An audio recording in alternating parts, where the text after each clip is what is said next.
Bismillahirrahmanirrahim. Assalamualaikum warahmatullahi wabarakatuh.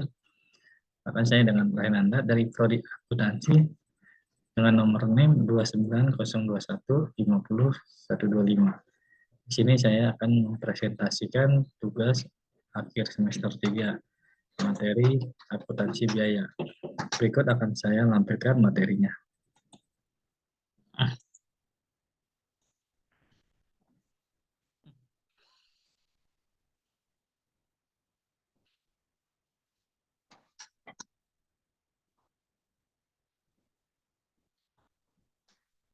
Dengan dosen pengampunya Bapak Dimas Wicaksono SE MAK. Di sini saya akan menjelaskan tentang sistem akuntansi biaya. Sistem akuntansi biaya adalah proses untuk menelusuri berbagai biaya masukan atau input ke pengeluaran atau output perusahaan seperti produk atau jasa. Perusahaan ini digunakan oleh bentuk akuntansi tradisional melalui pencatatan buku, mulai dari jurnal dan akun buku besar. Akun-akun yang mengandung sistem akuntansi biaya dan manajemen adalah penjualan, pembelian, atau bahan baku dan aset tanaman, produksi dan persediaan, perorangan, gaji, pengiriman, keuangan, dan manajemen dana. Tidak semua informasi biaya dimasukkan ke laporan keuangan. Sejalan dengan itu, tidak semua informasi akuntansi keuangan berguna bagi manajer dalam melakukan fungsi pekerjaan sehari-hari. Sebuah sistem akuntansi biaya merupakan bagian yang menyatu dari sistem akuntansi perusahaan, di mana biaya-biaya dicatat pada buku jurnal. Setelah dicatat dalam buku jurnal, kemudian dipindahkan atau ke posting ke buku besar atau general ledger.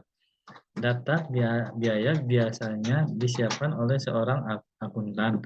Akuntan yang biasanya yang paling mampu untuk menganalisa informasi biaya dalam memecahkan permasalahan-permasalahan, merencanakan kegiatan-kegiatan, dan memberikan tanggapan kepada manajemen. Analisa biaya yang telah digunakan tergantung kepada pemahaman atas metode-metode yang digunakan dalam akuntansi biaya.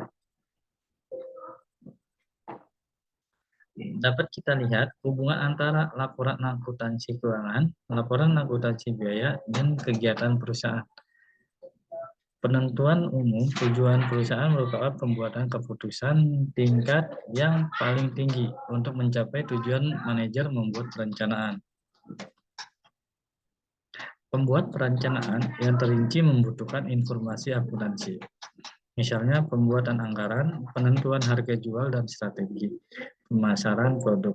Manajer akan mengawasi dan mengarahkan aktivitas operasi perusahaan agar sesuai dengan rencana yang telah ditetapkan. Kegiatan operasi perusahaan akan menghasilkan output yang sesungguhnya. Hasil tersebut akan dicatat dalam sistem akuntansi perusahaan. Data tersebut akan diproses dalam akuntansi biaya yang kemudian akan digunakan untuk penyusunan laporan akuntansi manajemen dan laporan akuntansi keuangan. Hasil laporan akuntansi tersebut akan dipergunakan untuk mengevaluasi perencanaan jika terjadi tindakan untuk melakukan penyesuaian operasi perusahaan. Pengendalian seperti ini akan dilakukan oleh manajer secara periodik atau sesering mungkin. Sistem akuntansi biaya sangat dibutuhkan dalam dunia nyata suatu perusahaan seperti bank, pemerintah, dan lain-lain. Metode publikasi suatu produk, perdagangan suatu produk, ataupun pemberian jasa suatu perusahaan dilakukan dengan bantuan komputer, sehingga sangat berdampak pada sistem akuntansi biaya.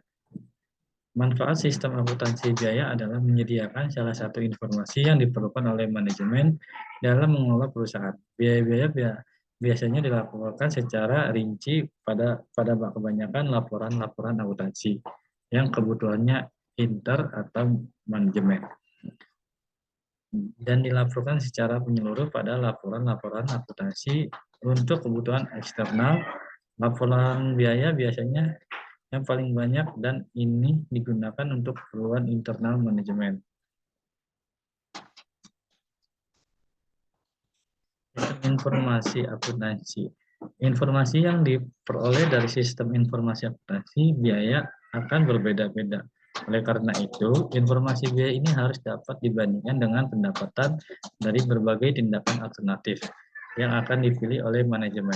Informasi biaya yang diperoleh tersebut dapat dipakai oleh manajemen untuk mengambil keputusan yang berhubungan dengan perencanaan, terutama yang menyangkut masalah-masalah khusus seperti produk baru, menghentikan atau meneruskan suatu produk tertentu, menerima atau menolak pesanan khusus, membeli atau membuat sendiri bahan baku dan menjual langsung atau diproses lebih lanjut untuk produk bersama.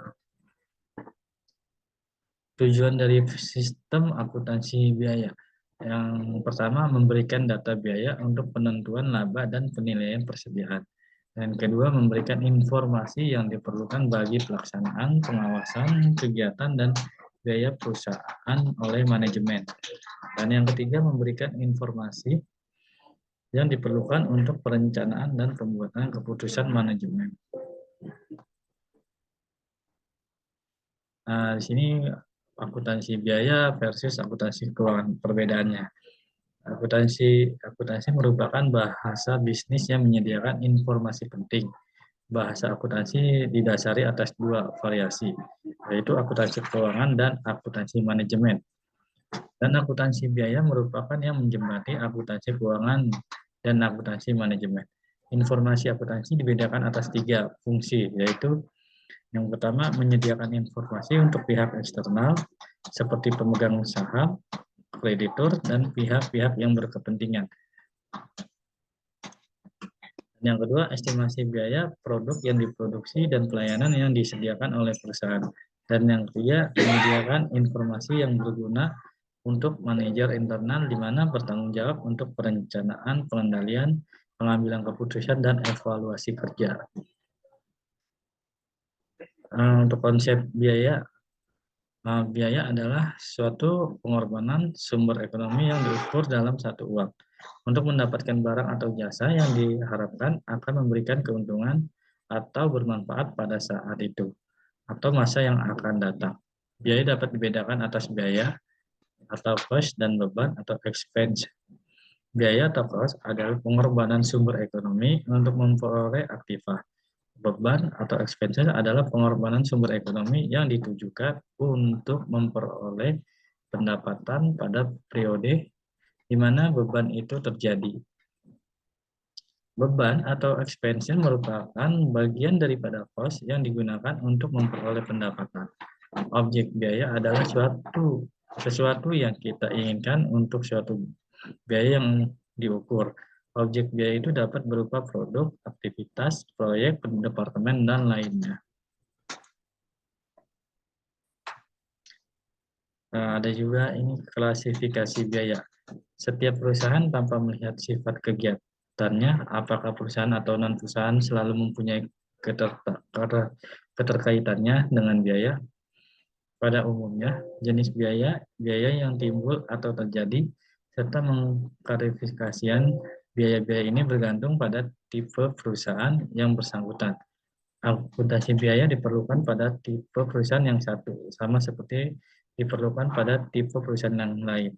Oleh karena itu, perlu juga mengetahui ciri-ciri biaya dari berbagai perusahaan industri, dagang, dan jasa. Biaya secara umum dapat diklasifikasikan menurut fungsinya, yaitu biaya berdasarkan hubungan dengan produk, biaya berdasarkan waktu, dan biaya berdasarkan volume produksi dan lainnya. Klasifikasi biaya menurut waktu pengakuan atau timing recognition. Biaya produk atau produk cost adalah biaya yang terjadi dalam rangka membuat produk. Biaya tersebut sifatnya melekat pada produk. Biaya produk akan dipertemukan dengan pendapatan pada periode di mana produk tersebut dijual. Selama produk belum dijual, biaya produk tetap akan melekat pada produk persediaan. Karena melekat pada produk selama produk menjadi persediaan. biaya produk tersebut sebagai biaya persediaan. Dan yang B, biaya periode atau period cost adalah biaya yang terjadi dalam satu periode yang tidak ada kaitannya dengan pembuatan produk. Biaya periode sifatnya tidak melekat pada produk dan akan dipertemukan dengan pendapatnya untuk menghitung laba rugi pada periode yang bersangkutan. Nah, contohnya, data biaya suatu usaha kecil untuk bulan Juli 2015 per unit adalah biaya bahan baku langsung yang berhasil dihimpun adalah 8.500, biaya tenaga kerja langsung adalah 5.000, dan biaya overhead pabrik adalah 1.000. Ini adalah contoh soal. Nah, jawabannya biaya utama sama dengan bahan baku langsung ditambah tenaga kerja langsung. Biaya utama sama dengan 8.500 ditambah 5.000, dan biaya utamanya jadinya 13.500. Untuk biaya konvensi atau tenaga kerja langsung ditambah biaya overhead pabrik. Biaya utama 5.000 ditambah 10.000 dan hasil biaya utamanya 15.000. Inilah presentasi dari saya untuk tugas UAS atau ujian akhir semester 3. Bila ada salah dalam penulisan atau ucapan, mohon maaf sebelumnya. Wassalamualaikum warahmatullahi wabarakatuh.